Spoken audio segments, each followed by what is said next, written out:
Iran की जानिब से अमरीकी बेसिस को मशरिक वस्ता में मुसलसल टारगेट किया जा रहा है। उसके साथ साथ दीगर ऐसी जगह जहां पे अमेरिका का इंटरेस्ट है उन जगहों को भी टारगेट किया जा रहा है। अमेरिका ये कह रहा है, बरतानिया ये कह रहा है, यूरोप ये कह रहा है कि हमने अपने शहरियों को यूएई से निकालना है, मशरिक वस्ता से निकालना है। अमेरिका ने अपनी तमाम तर तवज्जो इसराइल को महफूज बनाने पर लगाई हुई है। कुवैत में मुतअद्दिद जो अमरीकी जंगी जहाज हैं वो तबाह हुए। उन्होंने ये कैलकुलेट नहीं किया था कि बहरीन के अंदर भी अटैक होगा, कुवैत में भी अटैक होगा, सऊदी अरब में भी अटैक होगा। इतने बंदे तो जनाब इसराइल में भी नहीं मारे गए ईरानी हमलों से। तो ईरान के बाद अगर कहीं पे सबसे ज्यादा बंदे मारे गए हैं, सबसे ज्यादा लोग जाँ बाक हुए तो वो पाकिस्तान में हुए। अस्सलाम वालेकुम, उम्मीद है कि आप सब लोग खैरियत से होंगे। ईरान की जानिब से अमरीकी बेसिस को मशरिक वस्ता में मुसलसल टारगेट किया जा रहा है। उसके साथ साथ दीगर ऐसी जगह जहां पे अमेरिका का इंटरेस्ट है उन जगहों को भी टारगेट किया जा रहा है। समंदर के रास्ते जो तेल गुजर रहा था उसको भी रोक दिया गया। और सबसे बड़ी खबर यह है कि अमेरिका के मुतअद्दिद जंगी जहाज तबाह हो गए हैं। ये सामने आप देख सकते हैं, बीबीसी भी इसको रिपोर्ट कर रहा है कि अमेरिका के मुतअद्दिद जंगी जहाज तबाह। कुवैत में मुतअद्दिद अमरीकी जंगी जहाज गिर कर तबाह हुए। ईरान का अमेरिका से मुज़ाकरात करने से भी इनकार, ये खबर भी सामने आ रही है और इसको बीबीसी अब कंफर्म कर रहा है। अब पहले ये कहा जा रहा था कि एक अमरीकी जंगी जहाज गिरकर तबाह हुआ है और उसके पायलट को पकड़ लिया गया और मुकामी जो वहां पे आबादी है कुवैत की, उन लोगों ने उसको पकड़ा है या उसको बचाया है, वो वहां पे खड़ा था। लेकिन बाद में मजीद फुटेजेस भी सामने आई जिसमें दो मर्द पायलट्स को देखा जा सकता है, एक खातून पायलट को देखा जा सकता है। वो फुटेजेस अभी तक कंफर्म नहीं हुई, इस वजह से हम आपके साथ शेयर नहीं कर रहे। लेकिन बीबीसी ये कंफर्म कर रहा है कि मुतअद्दिद अमरीकी जंगी जहाज गिरकर तबाह हुए हैं। अब ये जंगी जहाज हैं, कोई हवा वाले जहाज यानी वो जो पेपर में हम यूं उड़ाते हैं वो वाले जहाज तो नहीं है। हर किसी के अंदर तो कोई फनी खराबी पैदा नहीं हो सकती, कुछ ना कुछ तो ऐसा हुआ है, या कोई साइबर अटैक हुआ है, या कोई फ्रेंडली फायर हुआ है, या ईरान ने कोई कार्रवाई की है, या कोई सैबोटाज हुआ है, कुछ बड़ा हुआ है जिसके नतीजे में मुतअद्दिद अमरीकी जंगी जहाज गिरकर तबाह हुए हैं। और इस हवाले से अमरीका और जो मगरबी मीडिया है वो नंबर नहीं बता रहा, वो ये कह रहा है कि मुतअद्दिद अमरीकी जंगी जहाज तबाह हुए हैं। अच्छा, इसके साथ साथ ईरान की जानिब से जहां पे कार्रवाइयां जारी हैं, हमने देखा कि उन्होंने सऊदी अरब के अंदर भी जो ऑयल रिफाइनरी है उसको निशाना बनाया। बहरीन में एक बहुत बड़ा टारगेट जो है हिट किया गया और वो टारगेट है अमरीकी नेवी, और उधर बड़े पैमाने पर तबाही हुई है। वहां से भी हलाकतों की खबरें आ रही हैं। इसी तरह खित्ते के अंदर दीगर जगहों पे जहां जहां अमेरिका के बेस हैं, इंक्लूडिंग तुर्की, हर जगह पे ईरान ने अटैक्स किए हैं जहां पे भी अमेरिका के इंटरेस्ट हैं। और खुसूसन इस वक्त जो सबसे बड़ा शौक मिला हुआ है वो मशरिक वस्ता की मुख्तलिफ रियासतों को है। वो ये एक्सपेक्ट नहीं कर रहे थे कि आगे से अटैक हमारे ऊपर भी आएगा। अब अमेरिका ये कह रहा है, बरतानिया ये कह रहा है, यूरोप ये कह रहा है कि हमने अपने शहरियों को यूएई से निकालना है, मशरिक वस्ता से निकालना है। जो भी लोग हमारे वहां पे जॉब्स कर रहे हैं, बिजनेसेस कर रहे हैं, वो सारे वहां से निकल जाएं। इसका बहुत ज्यादा नुकसान होगा मशरिक वस्ता के ममालिक को। तो जो ये प्लान था कि सिर्फ ईरान को टारगेट किया जाएगा, ईरान को नुकसान पहुंचाया जाएगा, ईरान ने यह कहा है कि भाई अगर आप हमारे रहबर आला को मारेंगे, आप हमारी हुकूमत को गिराने की बात करेंगे, हमारी लीडरशिप को टारगेट करेंगे, तो फिर कोई भी महफूज नहीं है रीजन के अंदर। तो जितने भी इस तरह के इंटरेस्ट हैं जिससे मगरिब हिट हो सकता है, अमेरिका हिट हो सकता है, उन सब को ईरान की जानिब से टारगेट किया जा रहा है। ये सामने आप देख सकते हैं। ये बुनियादी तौर पे एक तस्वीर के अंदर आपको नजर आएगा कि जो शिप्स वगैरह वहां से गुजरती हैं स्ट्रेट ऑफ हुर्मुज से, अबनाए हुर्मुज से, बड़ी तादाद में रोज वहां से बहुत सारी शिप्स गुजरती हैं जिनके ऊपर तेल वगैरह होता है। अब इस वक्त सिचुएशन ये है कि तमाम ट्रैफिक वहां पे रुक चुकी है। जो जहाज उस साइड पे चले गए थे वो वहां पे फंस गए, जो इस साइड पे हैं ये यहां पे खड़े हुए इंतजार कर रहे हैं कि ईरान की जानिब से इजाजत मिलेगी या अमेरिका हमें महफूज बनाएगा तो हम आगे जा सकेंगे। अच्छा, अब अरब जो तज्जियाकार हैं, जो बैनुल-अक़वामी मीडिया पे बात कर रहे हैं, इंग्लिश मीडिया पे बात कर रहे हैं, वो एक गिला शिकवा कर रहे हैं। वो ये कह रहे हैं कि अमेरिका ने अपनी तमाम तर तवज्जो इसराइल को महफूज बनाने पे लगाई हुई है, लेकिन हमारे मुल्कों में जो मिसाइल आ रहे हैं, हमारे जो अमरीकी फौजी अड्डे हैं जहां पे, और उसके साथ साथ दीगर जो इंपॉर्टेंट अड्डे हैं उनके ऊपर जो ईरान मिसाइल फेंक रहा है उसको रोकने की कोई ज्यादा जो है कोशिश नहीं की जा रही, या फिर उसकी कोई ज्यादा प्लानिंग नहीं थी। और यही वजह है कि कुवैत में मुतअद्दिद जो अमरीकी जंगी जहाज हैं वो तबाह हुए हैं। जिस तरह मैंने पहले भी कहा कि हतमी खबर अभी आएगी, पता चलेगा कि वो किस तरीके से तबाह हुए हैं, लेकिन ये चीज कंफर्म हो चुकी है कि मुतअद्दिद अमरीकी जंगी जहाज तबाह हुए। अच्छा, दूसरी जानिब हिजबुल्लाह ने भी अटैक किया है इसराइल के ऊपर, और ये सामने आप देख सकते हैं, बीबीसी भी इसको रिपोर्ट कर रहा है कि लबनान के अंदर इसराइल ने फिर अटैक किया है। और इसराइल ने लबनान के अंदर तकरीबन 31 से ज्यादा लोगों को वहां पे शहीद कर दिया है। जो अटैक किया गया, मैं थोड़ी सी खबर आपको पढ़ के सुना देता हूं। Israeli attack kill 31 in Lebanon, Iran strikes across region and US warplanes crash in Kuwait. तो ये एक ऐसी डेवलपमेंट है जिसको अमेरिका एक्सपेक्ट नहीं कर रहा था, पूरा खिता एक्सपेक्ट नहीं कर रहा था। और जिस तरह मैंने गुज़िश्ता रोज भी आपको खबर दी थी कि ईरान की जो भी इंडिपेंडेंट यूनिट्स हैं, जो भी उनके अफसरान जिधर जिधर तैनात हैं, उनको अब ये ऑर्डर है कि आपने अपनी मर्जी से कार्रवाई करनी है, अनलेस ऊपर से हम आपको ऑर्डर दे दें कि आपने कार्रवाई मजीद नहीं करनी। तो ये जनाब सूरत हाल है पूरे खिते के अंदर। जैसा मैंने आपको बताया कि सऊदी अरब, बहरीन, उसके साथ साथ कुवैत, हर जगह पे अमेरिकी जो टारगेट्स हैं उनको टारगेट किया जा रहा है। जहां पे हम देख रहे हैं कि इसराइल और अमेरिका की कार्रवाई को मगरिब की सपोर्ट हासिल है, बरतानिया की सपोर्ट हासिल है, मशरिक वस्ता के ममालिक की सपोर्ट हासिल है। लेकिन एक मुल्क ऐसा है मगरिब के अंदर जिसके वजीर आजम ने कहा कि ये गैर कानूनी है, ये इंटरनेशनल लॉ के खिलाफ है और ये इलीगल है। जी हाँ जी, वो मुल्क है स्पेन। स्पेन के वजीर आजम ने बाकायदा तौर पे इस हवाले से वीडियो पैगाम जारी किया है। बात करते हुए उन्होंने कहा है कि ये इलीगल है, इसकी कतन किसी सूरत में इजाजत नहीं दी जा सकती। और तासुर ये दिया जा रहा है कि जैसे ईरान ने हर किसी पे हमला कर दिया, ये बात नहीं है। ईरान के ऊपर हमला किया गया और वो रिटेलिएट कर रहा है। और जो जो स्पेन के वजीर आजम है पेड्रो सांचेज, उन्होंने कंडेम्ड किया है यूएस इजरायली एग्रेशन को। नाम लेके उन्होंने कहा है कि जनाब अमेरिका और इसराइल ने जो एग्रेशन की है, ये मैं इसकी मुजम्मत करता हूं, इसको कंडेम करता हूं, ये इंटरनेशनल कानून की खिलाफ वर्जी है।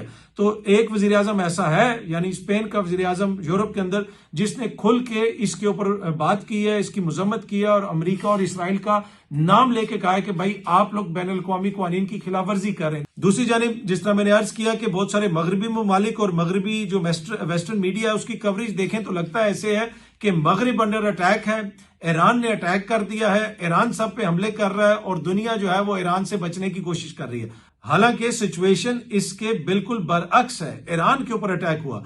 दूसरी जानिब बरतानिया की जो वजीर खारजा हैं, फॉरेन सेक्रेटरी हैं, उन्होंने ये बताया है कि साइप्रस के अंदर जो बरतानिया का एयरबेस है वहां पे भी जाके एक ईरानी ड्रोन गिरा है। उसके रनवे के ऊपर कितना नुकसान हुआ या कितना नुकसान नहीं हुआ उस हवाले से कोई मजीद तफसीलात नहीं बताई गई। लेकिन बरतानिया भी इस वक्त ईरान के खिलाफ जो कार्रवाई हो रही है उसमें उसने बाकायदा तौर पर हिस्सा लिया हुआ है। और बरतानिया ने यह कहा है कि खित्ते में जो हमारे एयरबेसेज हैं अमेरिका उसको इस्तेमाल कर सकता है ईरान के ऊपर हमला करने के लिए। तो ये सारे मिल के ईरान के ऊपर हमला कर रहे हैं, आगे से फिर ईरान जवाब दे रहा है। और इनकी शायद ये कैलकुलेशन नहीं थी कि ईरान के पास अभी भी इतने मिसाइल हैं, इतनी ज्यादा वो कार्रवाई कर सकेगा। ऑल्दो कि इसराइल के अंदर ज्यादा नुकसान उस तरह अभी तक नहीं हुआ। उसकी बड़ी इंपॉर्टेंट वजह है, वो मैं आपके साथ खबर शेयर करता हूं कि अमेरिका की सारी तवज्जो ये थी कि इसराइल को किस तरह महफूज बनाना है। और अरब ममालिक के अंदर भी जो अड्डे वगैरह थे उनका भी यही काम था कि वहां से जहाज उड़ेंगे, दीगर जगहों से उड़ेंगे, वो जाके अटैक करेंगे किसके ऊपर, ईरान के ऊपर।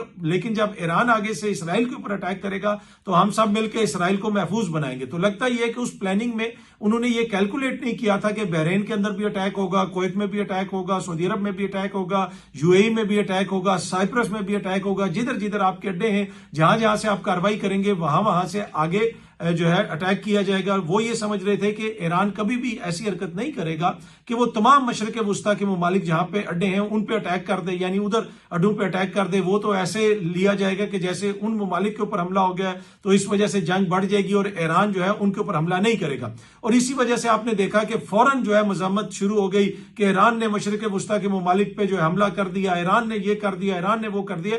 ईरान ने किसी पे हमला नहीं किया, जो उन पे हमला कर रहे हैं वो आगे से उनको जवाब दे रहे हैं। अच्छा, जिस तरह मैंने आपको बताया कि मशरिक वस्ता के मुख्तलिफ जगहों पर अटैक किए गए, ये सामने जो आप फुटेज देख सकते हैं ये बहरीन में जो नेवल हेडक्वार्टर है यूएस की 5th फ्लीट का, उसके ऊपर जो अटैक किया गया है ये उसकी फुटेज है। आप देख सकते हैं बड़े पैमाने पे वहां से धुएं उठ रहे हैं, तो इट मींस के वहां पे नुकसान हुआ है। इसी तरह ये जो फुटेज आप देख सकते हैं ये वो अमरीकी जहाज गिर रहा है। इसी तरह आपको ये अमरीकी पायलट नजर आ रहा होगा। ये वो सारी चीजें हैं जो कंफर्म हो चुकी हैं, जिनके बारे में मीडिया ने भी कंफर्म कर दिया। लेकिन इसके अलावा जैसा मैंने अर्ज किया कि कुछ और फुटेजेस भी हैं जिसमें खातून पायलट को भी देखा जा सकता है, एक और अमरीकी पायलट को देखा जा सकता है। वो भी हम आपसे शेयर नहीं कर रहे क्योंकि उस तरीके से वो अभी तक ऑथेंटिकेट नहीं हुई। लेकिन गिरे हैं जहाज, हो सकता है कि वो जो पायलट सोशल मीडिया पे दिखाए जा रहे हो वो माजी में कोई और हादसा हुआ हो। लेकिन इस वक्त ये चीज मैं आपके साथ कंफर्म कर सकता हूं कि मुतअद्दिद अमरीकी जहाज गिर चुके हैं। उनके पायलट जो हैं उनको उनकी फुटेजेस वगैरह सोशल मीडिया पे गर्दिश कर रही हैं और अमेरिका को समझ नहीं आ रही, मगरिब को समझ नहीं आ रही कि आखिर ये हुआ क्या है कि इतने ज्यादा जंगी जहाज कैसे गिर गए। अच्छा, अब जरा पाकिस्तान आ जाते हैं और ये मामला भी ईरान के ऊपर होने वाले हमले से जुड़ा हुआ है। पाकिस्तान में मुजाहरे हुए, प्रोटेस्ट हुआ और अब जो आलमी मीडिया भी रिपोर्ट कर रहा है, पाकिस्तान में भी इसको रिपोर्ट किया जा रहा है कि जहां पे इसराइल ने और अमेरिका ने हमले किए वहां पे तो हुई हैं, हलाकतें हुई हैं, लोग शहीद हुए हैं, लोग जाँ बाक हुए हैं, लेकिन उसके बाद अगर किसी मुल्क में सबसे ज्यादा लोग जाँ बाक हुए हैं, इसराइल से भी ज्यादा, वो पाकिस्तान है।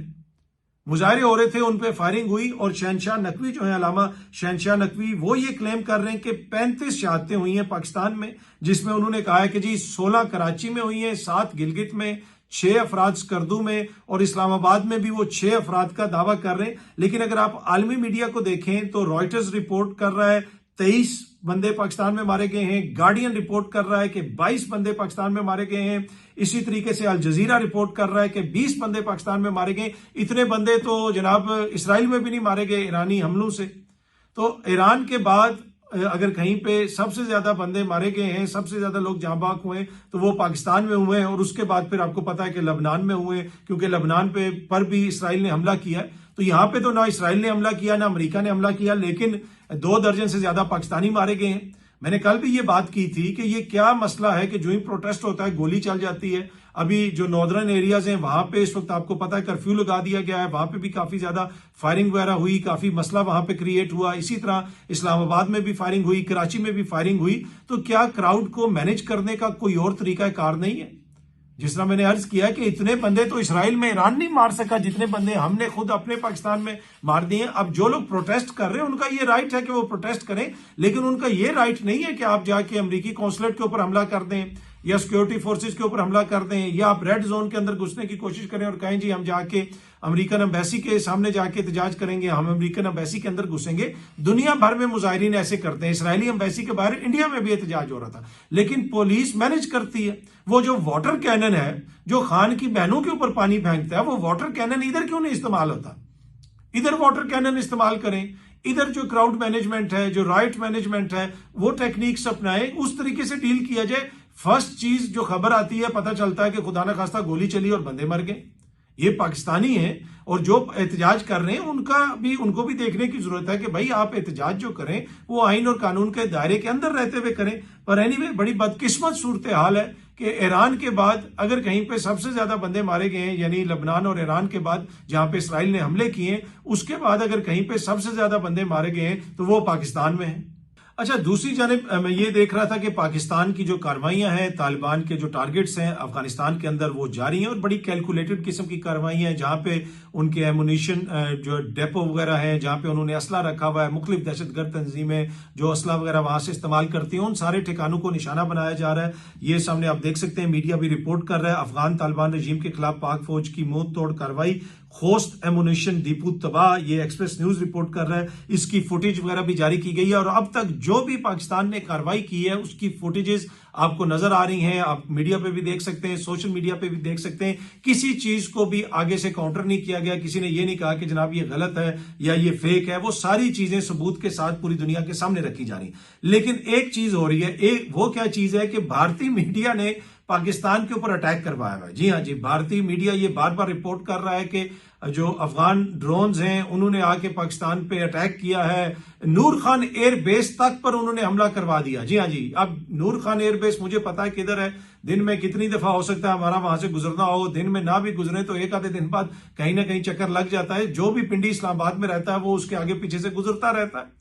ना वहां पे कोई आवाज आई है, ना वहां पे कोई ऐसी बात हुई है, बल्कि बहुत सारे लोग हैं जो नूर खान बेस के आगे पीछे रहते हैं। मेरी उनसे खुद बात हुई, जानने वाले, उन्होंने कहा भाई हमें तो पता ही नहीं है और हम खुद इस्लामाबाद में बैठे हुए हैं, ना कोई ऐसी सूरत हाल है। लेकिन जिस डेटाई से, बेशर्मी से इंडियन मीडिया हमेशा झूठ बोलता है और उनके जो मोतबर सहाफी वगैरह हैं वो आके जनाब शुरू हो जाते हैं, Pakistan under constant barrage of attack, इस किस्म की आके वो बातें कर रहे होते हैं कि जनाब मसलसल अफगानिस्तान पे से हमले हो रहे हैं और पाकिस्तान के अंदर बड़े पैमाने पे तबाही हो गई है। कोई ऐसी बात नहीं है। पाकिस्तान के अंदर कोई ये नहीं चाहता कि अफगानिस्तान तबाह हो।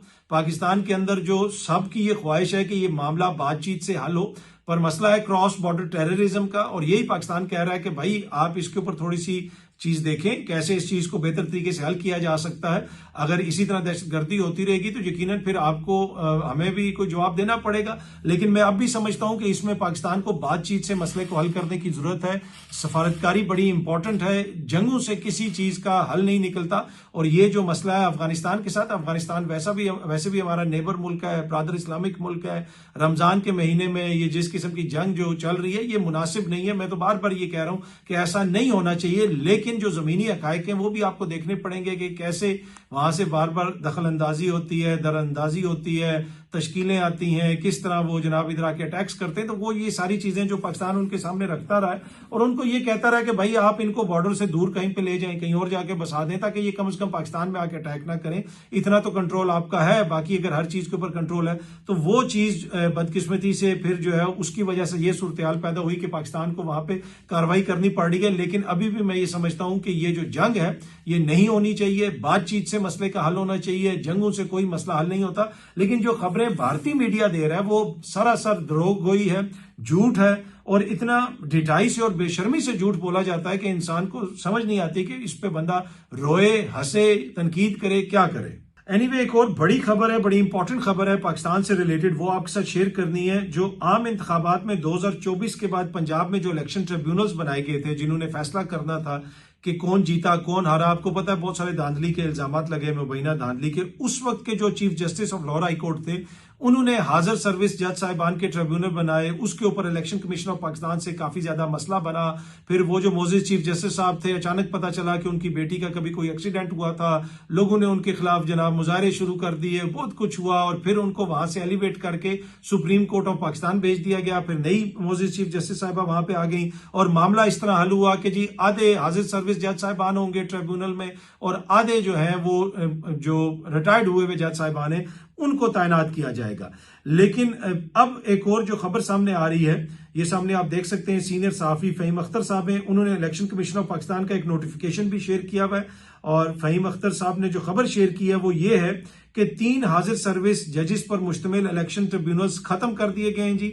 जस्टिस सुल्तान तनवीर अहमद, जस्टिस अनवर हुसैन और जस्टिस चौधरी मोहम्मद इकबाल पर मुश्तमिल ट्रिब्यूनल्स के नोटिफिकेशन वापस ले लिए। लाहौर हाईकोर्ट के खत की रोशनी में तीनों हाजिर सर्विस जजिस के ट्रिब्यूनल डी नोटिफाई कर दिए गए। तीनों ट्रिब्यूनल्स में जेर समात मुकदमात जस्टिस रिटायर्ड मोहम्मद मकबूल बाजवा, जस्टिस रिटायर्ड राना जाहिद महमूद के ट्रिब्यूनल्स को मुंतकिल कर दिए गए हैं। Chief election commissioner Sikandar Sultan Raja की मंजूरी से नोटिफिकेशन जारी जी। साबिक चीफ जस्टिस लाहौर हाईकोर्ट, उन्होंने भी ये लिखा हुआ है कि हाईकोर्ट और इलेक्शन कमीशन में रिटायर्ड और हाजिर सर्विस जजेस को ट्रिब्यूनल बनाने का फड्डा था जो सुप्रीम कोर्ट पहुंचा और अब लाहौर हाईकोर्ट ने कहानी खत्म कर दी। तो मसला ये है कि अब वो जो हाजिर सर्विस जज साहिबान थे उनको वहां से हटा लिया गया है और अब मोजिज जो जज साहिबान है, रिटायर्ड जज साहिबान है, वो ट्रिब्यूनल्स में फैसले करेंगे। अब जब फैसला आएगा तो फिर आप उसके ऊपर तनकीद या उसके ऊपर कोई बात कर सकते हैं, राय दे सकते हैं। जब फैसला आ जाता है वो पब्लिक ओपिनियन होता है। लेकिन इससे जो एक बहस पहले भी रही है कि क्यों हुकूमत को ये महसूस हुआ कि उन्होंने कानून तब्दील किया, पहले कानून तब्दील किया कि जी हाजिर सर्विस जज साहिबान होंगे, उसके बाद जनाब इन्हीं लोगों ने ये कानून तब्दील कर दिया कि नहीं जी रिटायर्ड जज साहिबान देखेंगे मामले को।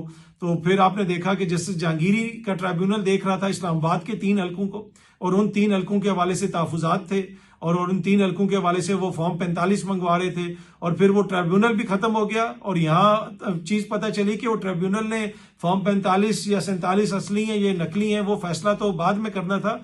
यहाँ पे ये पता चला कि जो जज साहब हैं उन्हीं की डिग्री जाली निकल आई है और पहली दफा एक हाई कोर्ट ने अपने ही जज को फारिग कर दिया। वो उधर नहीं गया मामला सुप्रीम जुडिशल काउंसिल में, हाई कोर्ट ने अपने ही जज को फारिग कर दिया। वो मामला अब जो आईनी अदालत में गया हुआ है तो यकीनन आईनी अदालत आइन और कानून के मुताबिक उसको देखेगी और आइन और कानून के मुताबिक आईनी अदालत फिर उसके ऊपर आईनी एक फैसला करेगी। बहुत जल्दी आप सब दोस्तों से दोबारा मुलाकात होगी। Thank you very much.